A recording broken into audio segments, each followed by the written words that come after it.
Out of all the seasons where the Cubs were close to winning it all, which year was the most special? 2008, I mean, it felt like the year from the start, especially on opening day with the walk-off home run at Wrigley Field. Kosuke Fukudome, the free agent they had just signed from Japan, of course, was the guy who hit it. Became an instant fan favorite, and everything just fell into place right away with all the players making huge contributions. September in Cincinnati, Alfonso Soriano with a 3-home run game was a really special night, and then an even specialer night came with Carlos Zambrano throwing the first Cubs no-hitter since 1972. And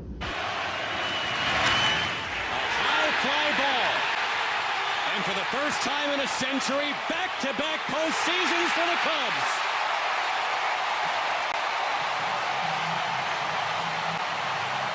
Thank you very much, Derek Lee, coming to the park today. How excited were you knowing that the Cubs could clinch? It was pretty exciting coming to the park today. You know, with the Milwaukee loss, we knew we had a chance to win it here in front of our fans and punch it on our home field. And that's what we want to do, so it was a pretty exciting day, and it was a lot of fun out there. What did he say?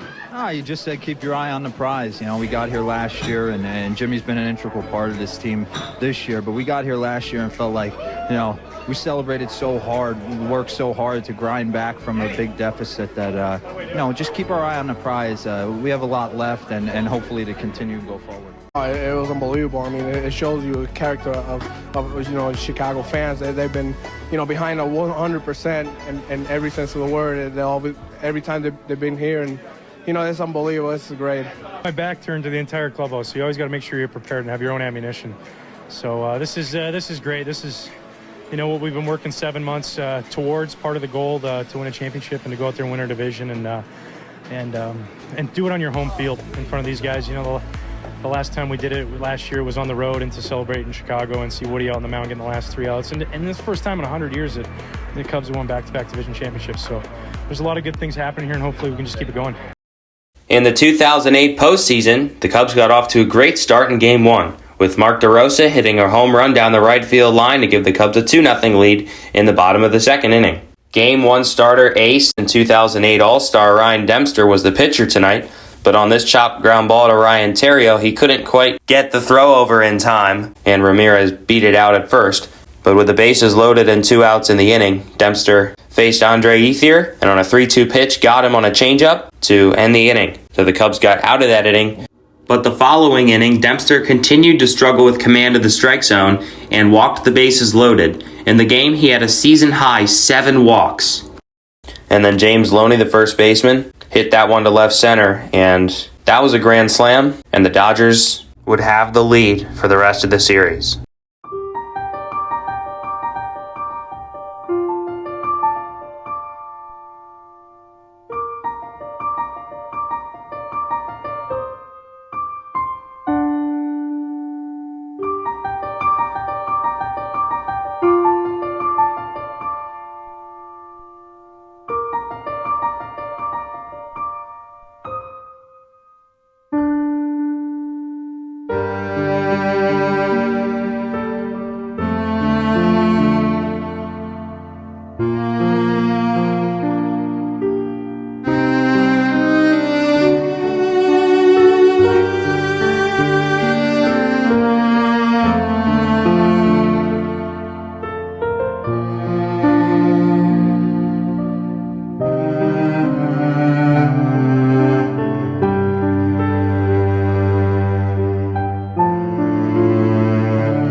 We're very excited to get started.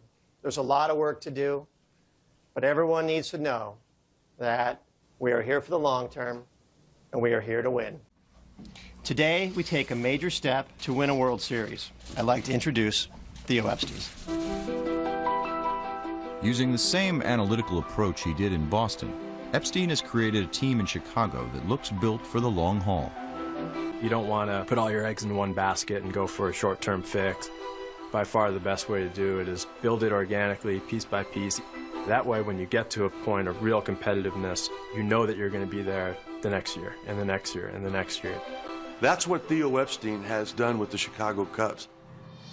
This is one of the top farm systems in all of baseball. And you're not only seeing him draft these kids and put them in a system, but you see a system that knows how to develop them so that when they get to the big leagues, they're ready to play at that level. It's a triple. They've got 4 or 5 guys, 22, 23 years old, who are among the best young players in baseball. Having the right nucleus of core players was the first step, but the second step, and probably the more important step, was getting an elite manager. And on November 3rd, 2014, Theo Epstein went out and signed perhaps the best manager in baseball at the time, Joe Maddon. There have been a lot of great managers who have sat in that seat and haven't gotten it done. Been 106 years. Beautiful. Do you have any idea what the hell you've gotten yourself into? I love it. I actually love it. The challenge is so outstanding. How could you not want to be in this seat? Joe Maddon accepted the challenge and began to lead a Chicago Cubs team that would make history, winning 97 games for the first time since 2008 and making their first postseason since 2008 as well. Leading the way to this postseason appearance was a top-end rotation filled with guys like Jake Arrieta, who won the National League Cy Young in 2015, John Lester, one of the best left-handed starting pitchers in the game and one of the best postseason pitchers in the game, and young Kyle Hendricks, who reminded a lot of Cubs fans of the way Greg Maddux pitched. The bullpen featured closer Hector Rondon, who was slightly shaky but very exciting and flashy, and the lineup, which the Cubs had a feared left-handed slugger first baseman Anthony Rizzo and corner infielder and outfielder Chris Bryant, the NL Rookie of the Year. Another key piece to this core was Kyle Schwarber, who in just his second at-bat in the postseason in his career, hit a long homer into the Allegheny River to give the Cubs a 3-0 lead in the NL wildcard game, a game in which the Cubs would go on to win, marking their first postseason victory in 12 years. In the 2015 National League Division Series, Hector Rondon closed out Game 4 and the Cubs beat the Cardinals 3 games out of 4, moving on to the NLCS. But in the NLCS, the Cubs were swept by the New York Mets in 4 games, and once again fell short of the World Series. However, this time, there was a strong feeling they'd be back next season. In 2016, the Cubs not only were good, they were extremely good. Several more young core pieces begin to emerge, as Addison Russell became the youngest shortstop in baseball history to start the NL All-Star Game at 22. Javier Baez also became a core piece and an instant fan favorite with this clutch Mother's Day walk-off home run that many Cub fans remember, including myself. For his exciting play in the field, his nickname became El Mago, which means the magician in Spanish. Chris Bryant in the National League All-Star Game homered in the first inning, and in the 2016 season, he would win NL MVP. Another important addition to the team was right fielder Jason Hayward, who always seemed to get on base and played some of the best defense any right fielder had ever played in Cubs history. All of these amazing moments and players culminated to a 103-win season, with the best record in all of baseball. In the 2016 postseason, the Cubs played the Giants in the National League Division Series and took the first 2 games of the series at home, highlighted by this Javi Baez home run. But the Cubs lost Game 3 on a walk-off, and in Game 4 fell down 5-2 going into the 9th inning. But as Chris Bryant led off with a base hit, the Cubs started to find their mojo on offense. Now time to sit back, relax, and watch some baseball history unfold.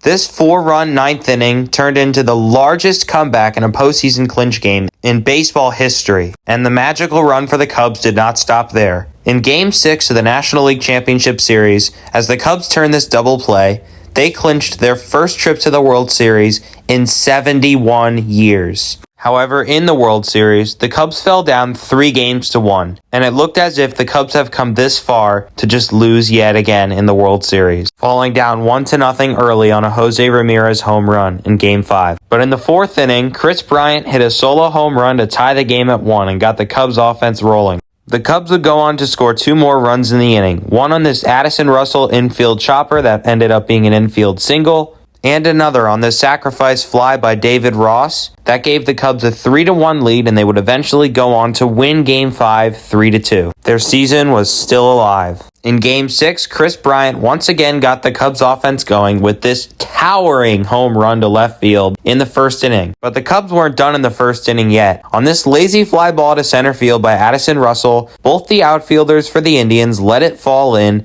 and 2 more runs ended up scoring. But still, the Cubs offense wasn't satisfied, as Addison Russell in the top of the third hit a grand slam to put the game away, and to turn himself into a Cubs legend.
That's into the shortstop spot.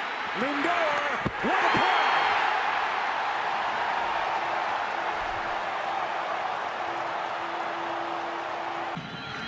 Struck him out.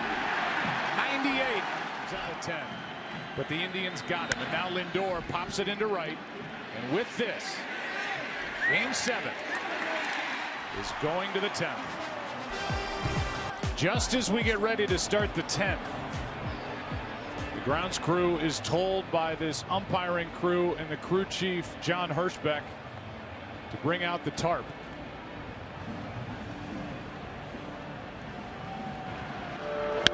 Hard hit, base hit. Leadoff man is on, and Schwarber pumping his fist down the first baseline. That's respect right there. And I'll tell you one thing. Zobrist can handle a cutter from the left-hand side. Zobrist stands a base hit. Cubs will take the lead. Almora digging to the plate. Zobrist delivers 7-6 in the 10th.